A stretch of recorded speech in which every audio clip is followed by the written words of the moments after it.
चलिए नमस्कार दोस्तों, सभी दर्शकों का बहुत स्वागत है हमारे इस यूट्यूब चैनल पर। मैं समय सर असली आज की मेरी वीडियो में बात करने वाले कल पंजाब किंग्स वर्सेस कोलकाता के बीच में मुकाबला खेला गया। इसके अलावा रात को Lucknow super giants versus Delhi capital के बीच में ये मुकाबला खेला गया। चलिए पहले बात कर लेते हैं पंजाब किंग्स वर्सेस कोलकाता के बीच में पहला मुकाबला खेला गया, उस मैच के बारे में हम पहले बात कर लेते हैं। चलिए तो उससे पहले कि कोलकाता ने इस मुकाबले में पहले टॉस जीता और पहले गेंदबाजी करने का फैसला किया और पंजाब की टीम की इस तरह से बल्लेबाजी आई और पंजाब की टीम ने अपने पहले बल्लेबाजी करते हुए 5 विकेट के नुकसान पर कुल 191 रन बनाती है, जिसमें पंजाब के लिए ओपनिंग करने के लिए आती हैं शिखर धवन और सिमरन सिंह। और इन दोनों ने ये ओपनिंग करने के लिए आते हैं और पंजाब टीम को टिम साउथी ने पंजाब टीम को 23 रन के निजी स्कोर पर पहला झटका दिया। सिमरन सिंह भी 23 रन बनाकर आउट हुए। उसके बाद भानुका राजापक्षे आते हैं और भानुका राजापक्षे और शिखर धवन के बीच में दूसरे विकेट के लिए कुछ महत्वपूर्ण साझेदारी भी होती है और इन दोनों के बीच में कुल 86 रनों की भी पार्टनरशिप होती है। इन दोनों के बीच में शिखर धवन और भानुका राजापक्षे के बीच में सेकंड विकेट के लिए कुल 76 रनों की पार्टनरशिप होती है और 109 रनों के निजी स्कोर पर पंजाब टीम को दूसरा झटका लगता है जो भानुका राजापक्षे के रूप में लगता है। भानुका राजापक्षे ने जिस प्रकार से शानदार बल्लेबाजी की 32 गेंदों का सामना करते हुए उन्होंने कुल 50 रनों की पारी खेली। इस दौरान अगर इनकी पारी में 32 गेंदों पर जो 50 रनों की एक इन्होंने ये शानदार उन्होंने यह पारी खेली थी। इस दौरान इन्होंने कुल 3 चौके और 2 छक्कों की मदद से अपनी शानदार पारी खेली थी और इस तरह इन्होंने अपने आईपीएल कैरियर में कुल अपनी पहली हाफ सेंचुरी भी इन्होंने पूरी की और इस 50 रनों की उन्होंने एक शानदार पारी की। जिस प्रकार से इन्होंने शानदार पारी खेली, इसके अलावा जितेंद्र शर्मा आते हैं। जितेंद्र शर्मा भी पंजाब किंग्स को तेज शुरुआत देते हैं, लेकिन तेज शुरुआत देने के चक्कर में वह भी आउट हो जाते हैं और 21 रन बनाकर वह पवेलियन अंत में तेज खेलने के चक्कर में आउट हो जाते हैं। इसके अलावा जिम्बाब्वे मूल के खेल रहे सिकंदर रज्जा जो 16 रन बनाकर वह आउट हो जाते हैं और अंत में सैम करन ने जिस प्रकार से शानदार बल्लेबाजी की अंत में आकर कुछ बड़े स्ट्रोक भी उन्होंने खेले और 17 गेंदों पर 26 रनों की शानदार पारी खेली। आखिरी के कुछ ओवरों में उन्होंने 2 छक्के भी अपने नाम किए और इस तरह उन्होंने 26 रनों की और पारी खेली और पंजाब टीम को 191 रन के स्कोर तक पहुंचाने में उन्होंने अहम भूमिका अदा भी की। इस दौरान उन्होंने इसके अलावा आखिरी ओवर की बात की तो आखिरी ओवर में जिस प्रकार से सैम करन ने 2 छक्के लगाए। इसके अलावा अंत में शाहरुख खान ने भी अच्छा खेल दिखाते हुए आखिरी ओवर में 2 बाउंड्री भी शाहरुख खान ने भी अपने नाम की थी और इस तरह से पंजाब की टीम कुल 191 रन के स्कोर तक में पहुंचने में सफल रही। अगर इसमें सबसे बड़ी पार्टनरशिप की बात की जाए तो जिस प्रकार से दूसरे विकेट के लिए भानुका राजापक्षे और शिखर धवन के बीच में कुल 76 रनों की पार्टनरशिप होती है। इसके बाद अगर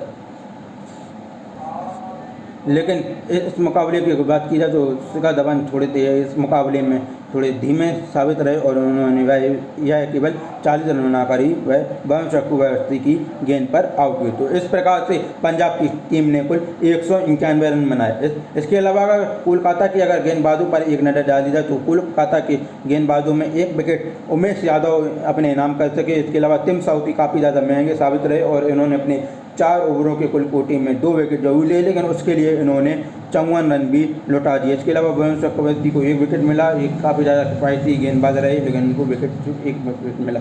शार्दुल ठाकुर ने 4 ओवरों में 43 रन उठा देते हैं, लेकिन इनके हाथ में कोई विकेट नहीं लगता है। इसके बाद 192 रनों के लक्ष्य का पीछा करने उतरी कोलकाता नाइट राइडर्स की टीम और शुरुआत से ही इनके विकेट गिरने शुरू हो चुके थे। अगर इनकी ओर से कोलकाता की ओर से ओपनिंग करने के लिए आते हैं मनदीप सिंह और अफगानिस्तान के गुरबाज और ये दोनों आते हैं, लेकिन कोलकाता की टीम को अभी केवल 13 रन ही जोड़े थे। 13 रनों के निजी स्कोर पर कोलकाता को पहला झटका भी लग जाता है और 13 रनों के निजी स्कोर पर कोलकाता की टीम को पहला झटका लग जाता है, जो अक्षरदीप सिंह ने मनदीप सिंह को आउट कर कोलकाता को पहला झटका दिया। लेकिन उसके बाद अनुकूल रॉय बल्लेबाजी करने के लिए आते हैं, लेकिन जो फैसला समझ में नहीं आता, लेकिन वह भी उनको भी अक्षरदीप सिंह अपने हाथों में 17 रन ही जोड़े थे, वह अक्षरदीप सिंह उनको भी आउट कर देते हैं। पहले वह आते हैं अक्षरदीप सिंह की गेंद पर चौका मारते हैं, लेकिन उसके बाद वह अपना विकेट भी थ्रो कर देते हैं। ऐसे ही उसके अलावा जल्द ही कोलकाता की टीम को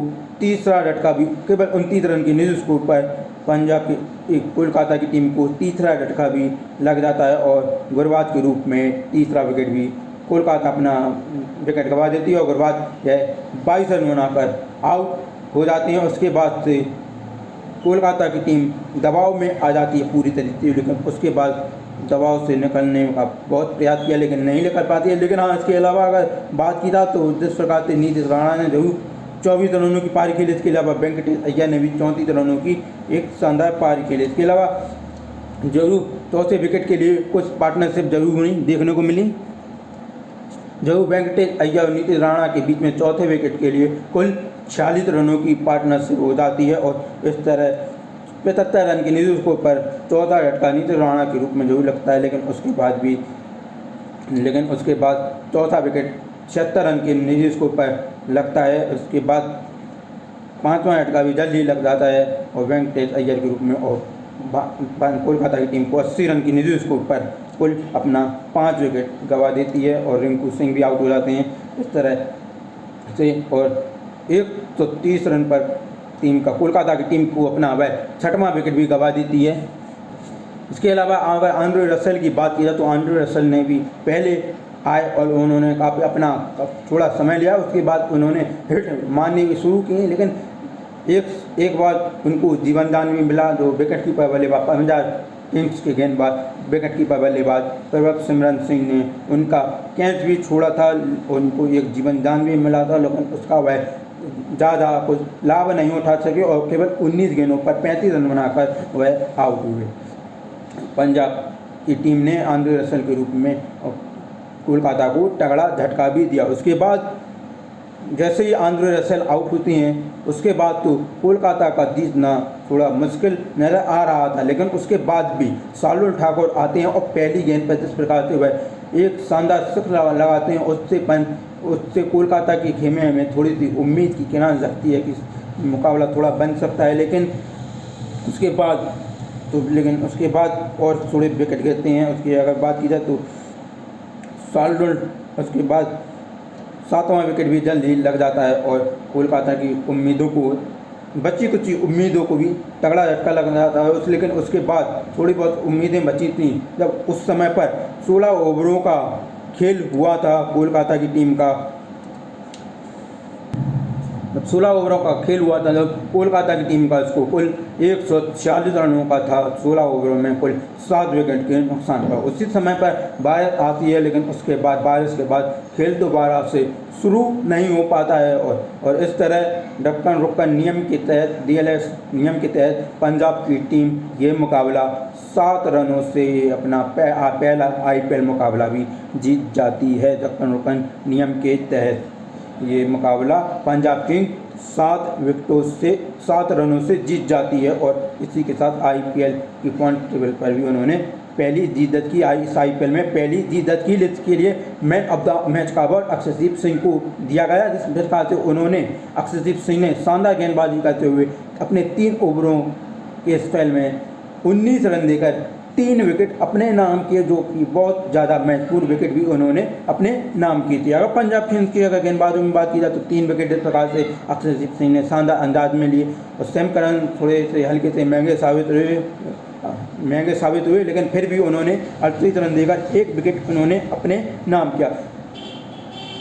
1 विकेट उन्होंने अपने नाम किया। नेथन एलिस को भी 3 ओवरों में 27 रन देकर 1 विकेट उन्होंने अपने नाम किया। राहुल चहल को भी 2 ओवरों में 12 रन देकर इन्होंने 1 विकेट। इसके अलावा हरप्रीत बरार को कोई विकेट नहीं मिला था। अगर इम्पैक्ट प्लेयर की बात की जाए तो ऋषि रमन को लिया गया है, लेकिन यह थोड़े महंगे साबित रहे। इन्होंने अपने 1 ओवर में ही 15 रन लौटा दिए थे, लेकिन उसके बाद उनसे गेंदबाजी ही नहीं कराई गई। तो इस प्रकार से पंजाब की टीम ने अपना पहला मुकाबला भी जीत जाए। हर साल की तरह इस साल भी पंजाब किंग्स ने शानदार शुरुआत की, लेकिन देखने वाली बात ये होगी कि ये क्या जो शानदार प्रदर्शन हर साल की तरह इस साल पहले में मुकाबले में जिस प्रकार से जीत के साथ शुरुआत करती है, क्या सुपर 4 में प्रवेश कर सकती है या नहीं। इसके अलावा शानदार अंदाज में बल्लेबाजी की और गेंदबाजी भी की और पंजाब की टीम ने IPL में अपनी पहली जीत दर्ज की और कोलकाता को 7 रनों से हराकर पहली जीत दर्ज की। इसके बाद बात कर लेते हैं दूसरे मुकाबले की।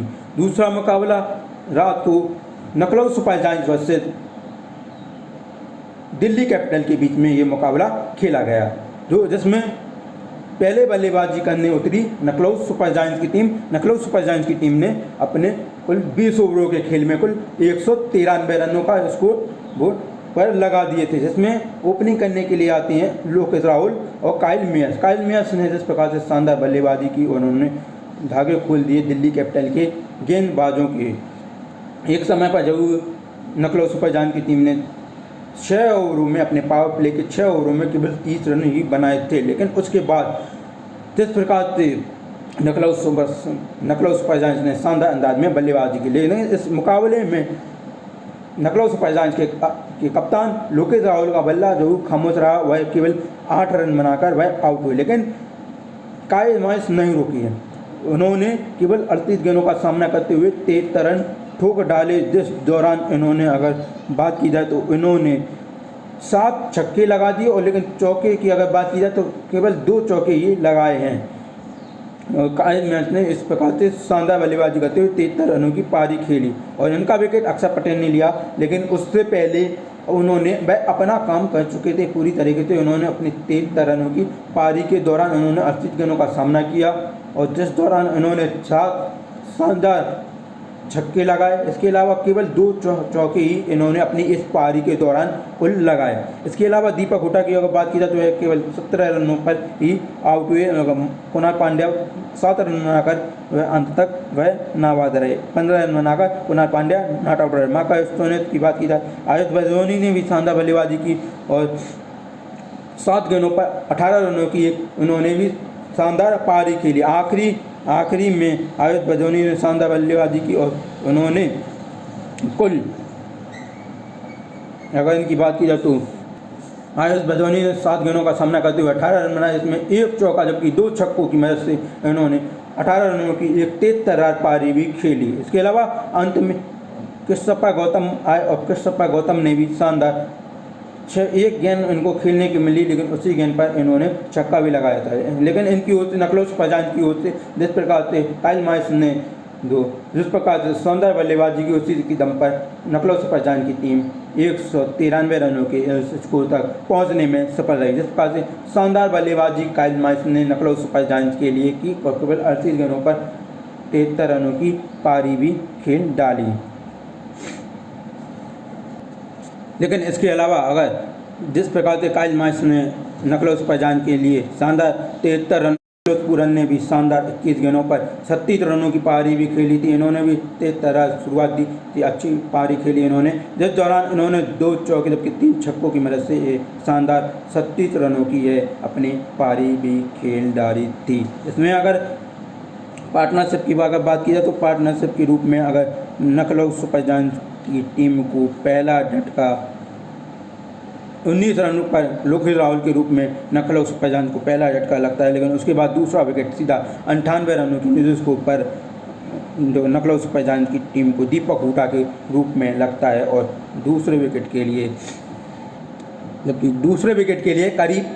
करीब 80 रनों की पार्टनरशिप होती है दूसरे विकेट के लिए, लेकिन तीसरा विकेट जल्दी गिर जाता है। इसके अलावा चौथा विकेट 173 पर और 5वां विकेट सीधा 165 रन की न्यूज़ को पर लगता है। और इस तरह से लखनऊ सुपर जायंट्स की ओर से काइल मेयर्स और निकोलस पूरन ने शानदार पारी खेली। काइल मेयर्स ने 73 रनों की पारी खेली। इसके अलावा अंत में निकोलस पूरन ने भी 21 गेंदों पर 37 रनों की पारी खेलकर पंजाब की लखनऊ सुपर जायंट्स की टीम को 193 रन के स्कोर तक पहुंचा दिया। अगर इसके अलावा दिल्ली कैपिटल के अगर गेंदबाजों पर एक नज़र डाली जाए तो खलील अहमद 4 ओवरों की गेंदबाजी के दौरान इन्होंने कुल 30 रन देकर 2 विकेट अपने नाम किए थे। चेतन साकरिया थोड़े महंगे साबित रहे। इन्होंने अपने स्पेल के कुल 4 ओवरों में 53 रन लौटाकर 2 विकेट लिए। कुलदीप यादव को 1 विकेट मिला, अक्षर पटेल को भी 1 विकेट मिला। इसके अलावा मुकेश कुमार को कोई विकेट इनको हाथ नहीं लगा। इसके बाद बात कर लेते हैं दिल्ली कैपिटल की। दिल्ली कैपिटल को मिले 194 रनों के लक्ष्य का पीछा करने उतरी दिल्ली कैपिटल की टीम इस दबाव को झेल ही नहीं सकी और केवल वह 143 रन ही 20 ओवरों में केवल 143 रन ही बना सकी और 9 विकेटों के नुकसान पर। इसमें ओपनिंग करने के लिए आते हैं दिल्ली कैपिटल के लिए डेविड वार्नर और पृथ्वी शॉ। जिस प्रकार से इनको आते हैं, लेकिन वह पृथ्वी शॉ के रूप में टीम को पहला झटका भी लग जाता है और इनको पहला झटका लगता है, लेकिन उसके बाद टीम फिर अगर एक बात की जाए तो डेविड वार्नर को अगर छोड़ दिया जाए और अन्य कोई बल्लेबाज ज़्यादा समय तक क्रीज में जो नकलों के गेंदबाजों का सामना नहीं कर सका और एक के बाद एक विकेट जैसे चले गए और दिल्ली की टीम ज़्यादा समय तक उनका सामना नहीं कर सकी और इस तरह से उनको बड़े 50 रनों से हार का सामना करना पड़ा। अगर इनकी ओर से महाकर बोर्ड ने शानदार गेंदबाजी करते हुए 4 ओवरों में 14 रन देकर 5 विकेट अपने नाम भी किए थे। इस तरह दिल्ली की टीम को ये 50 रन से हार का सामना करना पड़ा। चलिए आज के हमारे वीडियो में केवल इतना ही। अगर हमारा वीडियो अच्छा लगा तो लाइक और सब्सक्राइब वाला बटन जरूर दबाएं।